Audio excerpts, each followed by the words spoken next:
Telangana assembly సమావేశాలు ప్రారంభమయ్యాయి. ఇప్పుడు ఆ లైవ్ చూద్దాం.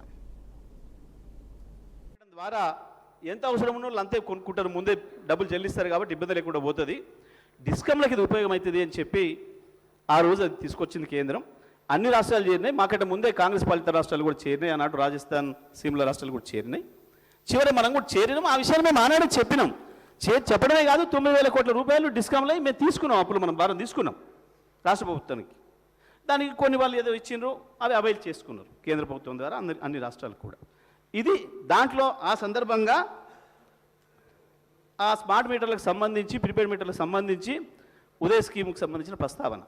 కానీ హరీష్ రావు గారు మేము 30,000 కోట్లు వదులుకున్నాం, FRBM 0.5% ఏదైతే ఉండిన అవకాశం దాన్ని తీసుకోలేదు, మేము మీటర్లు పెట్టడానికి కేసీఆర్ గారు ఒప్పుకోలేదు, నా తల దయ్యపడినా సరే రైతు మీటర్ పెట్టని అనుడు అని చెప్పి వారు చెప్తున్న సందర్భంలో వారు లేచి ఈ విషయాన్ని ప్రస్తావిస్తూ ఆ వాక్యాన్ని వదిలేసి చదవడం అనేదే దురదృష్టకరం. రాష్ట్ర రైతాంగానికి అందరికీ కూడా ఈ విషయం తెలియాలి. మళ్ళొకసారి రాష్ట్రంలో ఉండే విద్యుత్ వినియోగదారులు అందరూ కూడా తెలియాలని చెప్పే నేను ఈ సభ విషయాన్ని ముందుగా మీ దృష్టికి తీసుకొచ్చిన అధ్యక్ష. ఇకపోతే మిత్రులు మాట్లాడుతూ పాలసీలన్నీ చేసిన నాయకుడు ఉండాల్సి ఉండే ఈడ మొత్తం నాశనం అయిపోయింది విద్యుత్ రంగం.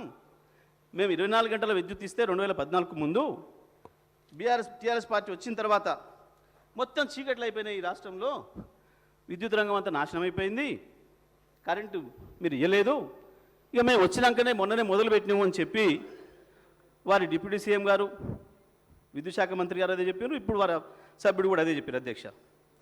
అధ్యక్ష మొత్తం ఒక్క కాడ ట్రాన్స్ఫార్మర్ పెట్టలేదు, అసలు పోల్స్ వేయలేదు, ఒక విద్యుత్ కొత్త కనెక్షన్ వేయలేదు, 10 ఏళ్లలో ఉన్నవి వీకేసినరు, పాపం ఇండ్ల మించెల్లి కరెంటు మీరు పెట్టిపోయినరు, అందుకని మా వాళ్ళు చచ్చిపోయారు అనే మాటలు వారు మాట్లాడినారు. అధ్యక్ష నేను ఆథెంటిక్గా చెప్తున్నా, టీఆర్ఎస్ పార్టీ వచ్చిన తర్వాత ఒక్కటంటే ఒక్క చోట కూడా ఇండ్ల మించి కరెంటు పోయిన పరిస్థితి లేదు. అంతకుముందు 2014కు ముందు మాత్రమే కరెంటు లైన్ల కింద ఇండ్లు కట్టుకున్నారు, ఒక్కటంటే ఒక్కటి కూడా నిర్మాణం జరగలేదు. వాస్తవానికి కరెంటు లైన్లు ముందేస్తారు, తర్వాత ఇండ్లు కట్టుకున్నారు. ఆ విషయాన్ని మేము ఆనాడు కూడా చెప్పిన, వాళ్ళ మీద నిందేయలే, పాత గవర్నమెంట్ మేము నిందేయలే. ఉన్న పరిస్థితులలో పేదవాళ్ళు ఇతరులు అప్పుడు ఆ లైన్ పైనుంచి పోయి ఉంటుంది, కిందనే వాళ్ళ ప్లాట్ కొనుక్కొని ఉంటారు, దురదృష్టం ఏం చేస్తాం కట్టుకుంటారు. కానీ కొంతమంది దురదృష్టవశాత్తు 2 అంతస్తులు 3 అంతస్తులు వేసుకోవడం వల్ల బట్టలు ఆరేసేటప్పుడు ఇతర సమయంలో అది తగిలి చనిపోయినరు. వాటిని ఎంతవరకు తీయాలో అంతవరకు మేము తీయగలిగిన కానీ తీసినాం అధ్యక్ష. అది ఆ రకంగా వాళ్ళకి ఆదేశాలు ఇచ్చినాం, కొన్ని చోట్ల తీసినాం, కొన్ని చోట్ల తీయకపోవచ్చు. అది వారి సమయంలో జరిగింది, అది మా సమయంలో జరగలే ఒక్కటి కూడా ఆ రకంగా. అది కూడా వారి దృష్టికి తీసుకొస్తా ఉన్నా నేను. అధ్యక్ష ఇక అభివృద్ధికి సంబంధించి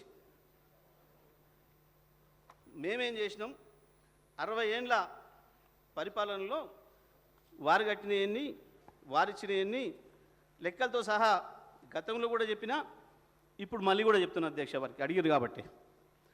అధ్యక్ష 2/6/2014 నాటికి తెలంగాణలో విద్యుత్తు కాంట్రాక్టెడ్ కెపాసిటీ 7,778 మెగావాట్లు అయితే మొన్న 1/1/2024 నాటికి 19,483 మెగావాట్ల అధ్యక్ష. అంటే 11,705 మెగావాట్లు మీరు అడుగుతున్న పెద్ద మనిషి నాయకత్వంలో అద్భుతంగా ఇన్స్టాల్డ్ కెపాసిటీ పెరిగింది. ఈ రాష్ట్రంలో ఇన్స్టాల్డ్ కెపాసిటీ 11,000 పెరిగింది 10 ఏళ్లలో. మీ ఘనత వహించిన మీ పాలనలో మీరు మీ దోస్తులు చంద్రబాబు నాయుడు గారు ఇంకా అందరు కలిసి చేసిన నాటి రాజ్యంలో మొత్తం కలిపితే మీరు ఇచ్చింది 7,700 అయితే ఈ రాష్ట్రానికి కేసీఆర్ గారు వచ్చిన తర్వాత 10 ఏళ్లలోనే 11,000 అధ్యక్ష. ఇది వారి దృష్టి తీసుకొస్తా ఉన్న అధ్యక్ష. సోలార్ కెపాసిటీ అధ్యక్ష వీళ్ళ 70 ఏళ్ల కాలంలో, వీళ్ళ 60 ఏళ్ల కాలంలో వీళ్ళు ఇచ్చింది 74 మెగావాట్ల అధ్యక్ష. కేసీఆర్ గారు వచ్చిన తర్వాత 6,058 మెగావాట్లు యాడ్ చేస్తూ 6,132 మెగావాట్లు 1/1/2024 నాటికి మేము తీసుకొచ్చింది అధ్యక్ష. పీక్ డిమాండ్ అధ్యక్ష ఆనాడు 5,661 మెగావాట్లు, కానీ మేం ఇచ్చిన పీక్ డిమాండు 15,497 మెగావాట్ల అధ్యక్ష. గ్రిడ్ కన్జంప్షన్ నిన్న వారు చెప్పిన లెక్క ప్రకారం మిలియన్ యూనిట్లలో 2/6/2014 నాడు మీరు ఇచ్చింది 128 మిలియన్ యూనిట్లు. 128 మిలియన్ యూనిట్లు. మేము ఆ రోజు అడిగిన వారు చెప్పేటప్పుడు నేను 23-22కు 23-24కు నేను చూపిస్తున్న తేడాని వారు చెప్తున్నప్పుడు విద్యుత్ శాఖ మంత్రి గారు, ఆర్థిక మంత్రి గారు, నేను అడిగిన ఒకసారి 14 చెప్పండి కానీ వారు చెప్పలేదు. ఇప్పుడు నేను చెప్తున్నా 297.89 మిలియన్ యూనిట్ల అధ్యక్ష. కేసీఆర్ గారి నాయకత్వంలో ఈ రాష్ట్ర ప్రజలకు అందించిన విద్యుత్తు 128 నుంచి 297.89 తీసుకొచ్చిన అధ్యక్ష. ఈ పర్ క్యాపిటల్ కన్జంప్షన్ ఇప్పటి కూడా వాళ్ళ అన్ని రాష్ట్రాల కంటే ఎంత ముందుకు వచ్చామో ఒకసారి చూస్తే ఆనాటికి 1196 యూనిట్ల అధ్యక్ష, కిలోవాట్స్ అధ్యక్ష పర్ క్యాపిటల్ కన్జంప్షన్. మేము దిగిపోయిన నాటికి 2349 అధ్యక్ష. రెండింతలకు పైన పెరిగినాం అధ్యక్ష. దేంట్లో చూసినా 100% డబుల్ ఉన్నాం అధ్యక్ష.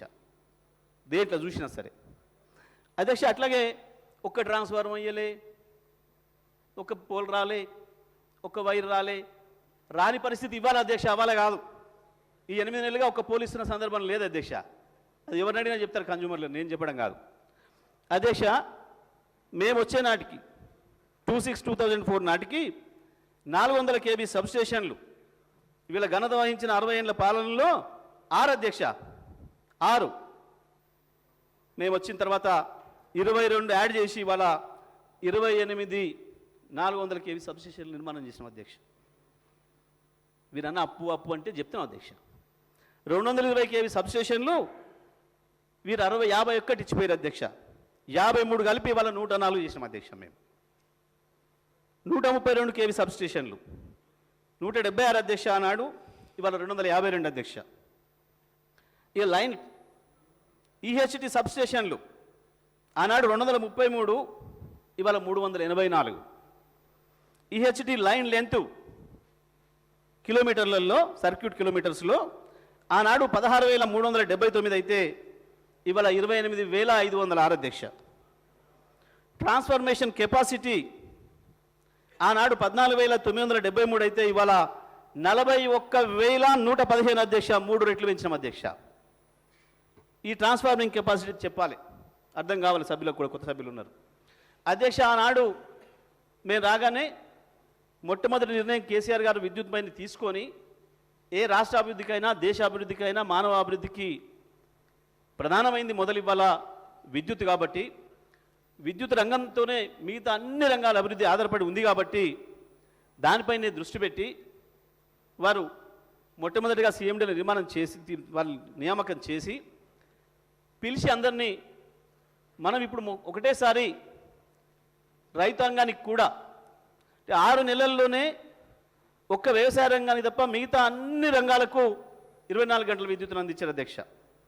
నాకు షాక్ ఇచ్చే నాటికి అందరికీ కూడా, గృహ వినియోగాలకు కావచ్చు, వాణిజ్య వినియోగానికి కావచ్చు, పారిశ్రామిక వినియోగానికి కావచ్చు, 24 గంటల కరెంటు మేము జూలైలో వస్తే, జూన్లో వస్తే నవంబర్ నాటికే ఇచ్చారు అధ్యక్ష. విద్యుత్ రంగానికి కూడా ఇదే పద్ధతిలో ఇవ్వడానికి ఏం ఆటంకాలు ఉన్నాయి, ఏం అభ్యంతరాలు ఉన్నాయని చెప్పి అందరిని పిలిచి రివ్యూ చేశారు అధ్యక్ష. చెప్తే వాళ్ళు చెప్పిన మాట, సార్ సడన్గా ఇవ్వాలా ఒక 10,000 మెగావాట్లు దొరికి మనం తెచ్చుకున్నా మనం ట్రాన్స్ఫర్మేషన్ చేయలేం, డిస్ట్రిబ్యూషన్ చేయలేం అన్న మాట చెప్పారు అధ్యక్ష. ఎందుకు అంటే ట్రాన్స్ఫార్మర్కి సంబంధించిన మెకానిజం లేదు, డిస్ట్రిబ్యూషన్కి సంబంధించిన మెకానిజం లేదు, లైన్స్ లేవు, సబ్స్టేషన్లు లేవు, ట్రాన్స్ఫర్మేషన్కి సంబంధించినవి లేవు, డిస్ట్రిబ్యూషన్కి సంబంధించినవి లేవు. అవి నిర్మాణం చేసుకుంటే తప్ప రైతాంగానికి కూడా 24 గంటలు ఇవ్వడం సాధ్యం కాదు అని చెప్పి విద్యుత్ అధికారులందరూ చెప్పిన తర్వాత దానికి సంబంధించిన చర్యలు తీసుకోండి వెంటనే, ఎంత ఖర్చైనా ఏం లేదు, రైతాంగానికి కూడా 24 గంటలు విద్యుత్ అందుబాటులో ఉండాలి, మిగతా అందరు వినియోగదారుల పాటు రైతులు కూడా సమానమే కాబట్టి వాళ్ళకు కూడా 24 గంటలు అందుబాటులో పెట్టాలి, ఎవరు ఇష్టమైనప్పుడు వాళ్ళు పెట్టుకునే పద్ధతుల్లో రైతుకు వెసులుబాటు ఉండాలి అని చెప్పి కేసీఆర్ గారు ఆనాడు ఇచ్చిన ఆదేశాల మేరకు ఇవన్నీ కూడా జరిగినాయి అధ్యక్ష. డిస్కంలకు సంబంధించి 33 వీక్ సబ్స్టేషన్లు అనేవి డిస్కంల పరిధిలో నిర్మాణం చేస్తారు అధ్యక్ష. పైన 130 వరకేమో ట్రాన్స్కో ఆధ్వర్యంలో చేస్తే 3311 నుంచి డిస్కంల ఆధ్వర్యంలో చేస్తారు అధ్యక్ష. ఇవి ఆనాటికి 2138 ఉంటే 1086 యాడ్ చేసి ఇవాళ 3224 ఉన్నాయి అధ్యక్ష.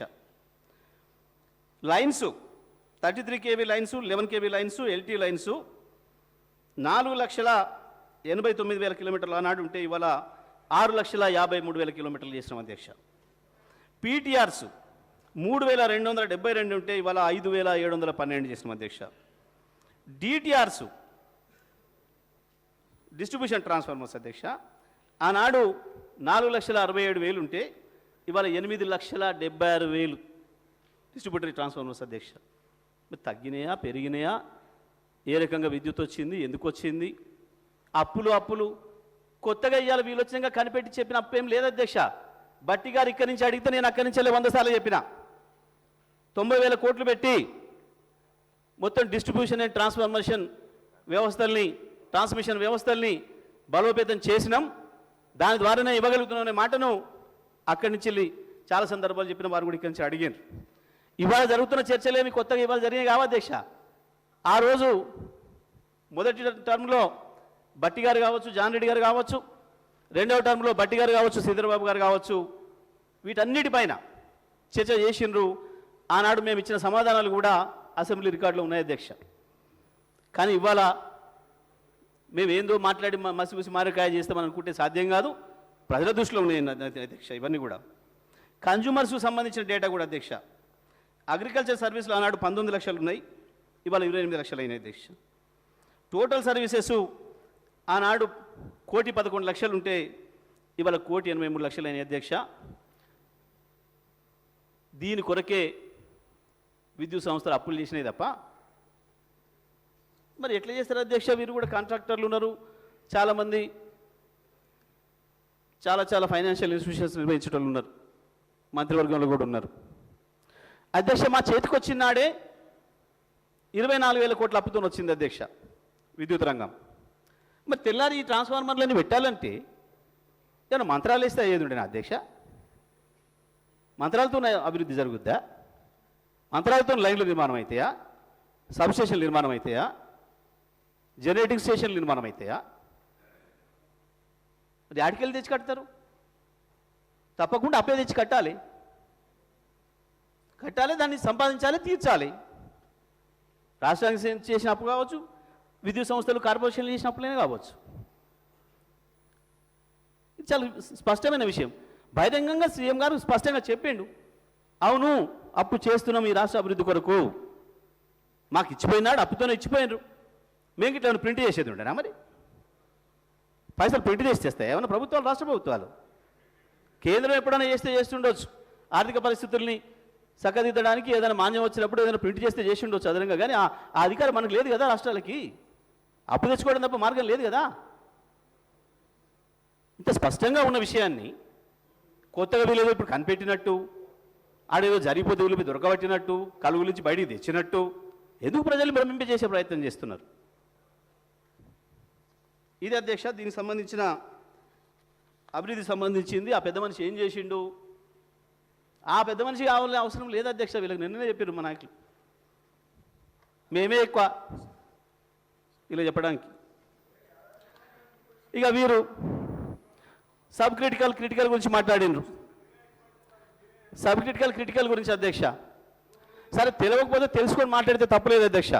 ఎవరికైనా తెలియవు అన్ని విషయాలు, పుట్టగానే అన్ని విషయాలు ఎవరికైనా తెలియదు, ఒకటి తీసుకుంటుంటే తెలుస్తాయి. ఇప్పటికి సబ్ క్రిటికల్ సూపర్ క్రిటికల్ మీద 100 సార్లు చెప్పినాం, అయినా అర్థం కాకనో ప్రజలు పక్కదారి పట్టించాలనే ఉద్దేశంతోనే మళ్ళీ దాన్ని చర్చ చేస్తున్నారు అధ్యక్ష. ఇవాళ కేంద్ర ప్రభుత్వం ఇచ్చిన మెమోతోని సూపర్ క్రిటికల్ ప్లాంట్లు కూడా సోలార్ విద్యుత్ ఉత్పత్తి అయ్యేటప్పుడు 50%కు తగ్గించుకోవాలి ఉత్పత్తిని అని చెప్పి ఇచ్చిన మెమో ఏదైతుందో కేంద్ర ప్రభుత్వం, దాంతో ఇవాళ సూపర్ క్రిటికల్ కూడా సబ్ క్రిటికల్ అయిపోయింది అధ్యక్ష మొత్తం భారతదేశంలో. దీని విషయంలో ప్రజలకు పోవాలి సమాచారం. సబ్ క్రిటికల్లో కొద్దిగా బొగ్గు ఎక్కువ కాలుతుందని, సూపర్ క్రిటికల్లో తక్కువ కాలుతుందని, దాంతో పొల్యూషన్ తగ్గుతుందని లేదా పెరుగుతుందని ఈ టెక్నాలజీ వచ్చింది అధ్యక్ష. సూపర్ క్రిటికల్ ద్వారా కొంత తగ్గుతుంది. అప్పటి వరకు ప్రపంచంలో మొత్తం 2014 ముందు మొత్తం ప్రపంచం సబ్ క్రిటికలే. ఈ 800 మెగావాట్ల పైన ఉత్పత్తి చేసే పరిస్థితి వచ్చిన టెక్నాలజీని తయారు చేసిన తర్వాత దీనికి సూపర్ క్రిటికల్ అని పేరు పెట్టారు, దానికి సబ్ క్రిటికల్ పేరు పెట్టారు. అవాళ మన రాష్ట్రంలో కావచ్చు, భారతదేశంలో కావచ్చు, ఎన్టీపీసీ ఆధ్వర్యంలో నడుస్తున్నాయి కావచ్చు, ఏ ప్రభుత్వ రంగ సంస్థల ఆధ్వర్యంలో జరిగినాయైనా నిర్మాణం అయినాయన్న అన్నీ కూడా సబ్ క్రిటికల్ టెక్నాలజీ అధ్యక్ష. మనం వచ్చే నాటికి ఉన్న కరెంటు ఇబ్బందుల్లో మనకి ఇబ్బందులు ఉండగా ఇంతకుముందు వారు చెప్పారు జనాభా తక్కువనే ఎక్కువ ఇచ్చిండ్రు రేపు ప్రమాదం వస్తుందని. కాదు అధ్యక్ష, ఆ రోజు యూటిలైజేషన్ ఎంత ఉందో చూసి దాని ప్రకారం ఇచ్చిండ్రు. తెలంగాణ ప్రాంతంలో ఎంత యూటిలైజ్ అవుతుంది కరెంటు, అక్కడ ఎంత అవుతుందని చూసి దాని ప్రకారం కేంద్రం చట్టంలో పెట్టింది అధ్యక్ష. దాని ప్రకారం కూడా వీళ్ళ దోస్తు చంద్రబాబు నాయుడు గారు ఇవ్వలే మనకు. మొత్తం కేవలం కుట్రపూరితంగా సీలేరు ప్రాజెక్టు కొట్టేయడానికి 7 మండలాలు తీసుకున్నాడు అధ్యక్ష. ఆయన ముంపు కొరకే తీసుకుంటానని అనుకుంటే అంత అవసరం లేదు అధ్యక్ష. కేవలం సీలేరు కొట్టేయడం కూడా తీసుకున్నాడు ఆనాడు మేము అది కూడా చెప్పినాం. అంతేకాదు మనకు ఇవ్వాల్సిన షేరు ఆ రాష్ట్రం నుంచి ఇవ్వకపోగా మనం ప్రైవేట్ వాళ్ళ దగ్గర కొనుక్కుందామని ప్రయత్నం చేసినా వాళ్ళని కూడా పిలిచి భయపెట్టించే పనిచేసినారు ఆనాడు. అటువంటి పరిస్థితులలో డిమాండ్ పెరుగుతుంది బాగా, ఎంత వీలైతే అంత తొందరగా మనం దాన్ని చేరుకోవాలి డిమాండ్ తగ్గట్టుగా అని చెప్పి ఆ రోజు బిహెచ్ఎల్ అధ్యక్ష ఇప్పుడు కూడా మేము చెప్తున్నాం, బిహెచ్ఎల్ ప్రభుత్వ రంగ సంస్థ, కేంద్ర ప్రభుత్వ రంగ సంస్థ, మన రాష్ట్ర ప్రభుత్వ రంగ సంస్థలు ట్రాన్స్కో జెన్కో. ఒక ప్రభుత్వ రంగ సంస్థకి ఇంకో ప్రభుత్వ రంగ సంస్థకు మధ్యన ఒప్పందాలు జరిగితే అందులో ఏందో మతలం ఉంది అని చెప్పేది అమాయకత్వమా, తెలివి తక్కువతనమా, లేదా మోసం చేయడానిక, ప్రజలు మోసగించడానిక? ఏముంటుంది దీంట్లో? ప్రభుత్వానికి ఏ రకంగా ఇంట్లో పొరపాటు చేయడానికి అవకాశం ఉంటుంది? బిహెచ్ఎల్ నుంచి డబ్బులు తీసి లంచాలు ఇస్తారా అధ్యక్ష? చైర్మన్ గారు ఎవరికైనా అవుతుందా? ప్రభుత్వ రంగ సంస్థల నుంచి సాధ్యమవుతుందా? అయినా ప్రభుత్వ రంగ సంస్థ నుంచి ప్రభుత్వ రంగ సంస్థకు నామినేషన్ మీద ఇచ్చుకోవచ్చు అని ఉంది అక్కడ. కేంద్రంలోనే అవకాశం ఉంది. గతంలో 100,000 జరిగినాయి అధ్యక్ష. ఇక్కడ ఈ సందర్భంగా ఇంకోటి గుర్తు చేయాలి. సేమ్ టైంలో ఇక్కడ తెలంగాణలో మనం బిహెచ్ఎల్కి ఇచ్చినాడే ఆంధ్రప్రదేశ్లో కూడా 2 పవర్ ప్లాంట్ల నిర్మాణం చేయడానికి పూనుకున్నారు. ఒకటి విజయవాడ దగ్గర, ఇంకొకటి కృష్ణపట్నంలో. విజయవాడ దగ్గర 800 మెగావాట్లు ఏదైతే వాళ్ళు నిర్మాణం చేయదలుచుకున్నారో ఆ ప్లాంటు 2007 కోట్లకు మిషనరీకి బిహెచ్ఎల్కి నామినేషన్ మీద ఇచ్చారు అధ్యక్ష. మిగతాది 2,500 కోట్లకు పైగా ఓపెన్ టెండర్లో పిలిచారు అధ్యక్ష. ఆనాడు మనం ఇచ్చిందేమో 3,800 కోట్లకు మన కొత్తగూడెం పవర్ ప్లాంటు, కానీ ఆంధ్రప్రదేశ్లో విజయవాడలో ఇచ్చిందేమో 4,700 కోట్లకు. అదేవిధంగా కృష్ణపట్నంలో ఇచ్చింది 5,000 చిల్లర కోట్లకు. మనకంటే ఒకటి 800 కోట్లు ఎక్కువ, ఇంకొకటి దాదాపు 1,150 కోట్లు ఎక్కువ. ఆనాటికి మన ముఖ్యమంత్రి గారు కూడా తెలుగుదేశం పార్టీలో ఇక్కడనే ఉన్నారు, ఎమ్మెల్యేగా ఇక్కడనే ఉన్నారు. అక్కడ ఆ పార్టీ నిర్ణయాలు తీసుకుంటున్నాడు ఆ పార్టీ ప్రభుత్వం. మరి దీనివల్ల మనకు లాభం జరిగిందా, నష్టం జరిగిందా? మనం ఇచ్చింది 3,800 కోట్లకు, వాళ్ళు ఇచ్చింది ఒకటి 4,700కి, 4,600కి, ఇంకొకటి దాదాపుగా 5,000కి. ఒకటేమో 850 కోట్లు ఎక్కువ, ఒకటి 1,150 కోట్లు ఎక్కువ. అందులో కూడా 2,007 కోట్లకు ప్లాంట్ అండ్ ఎక్విప్మెంట్కి ఏమో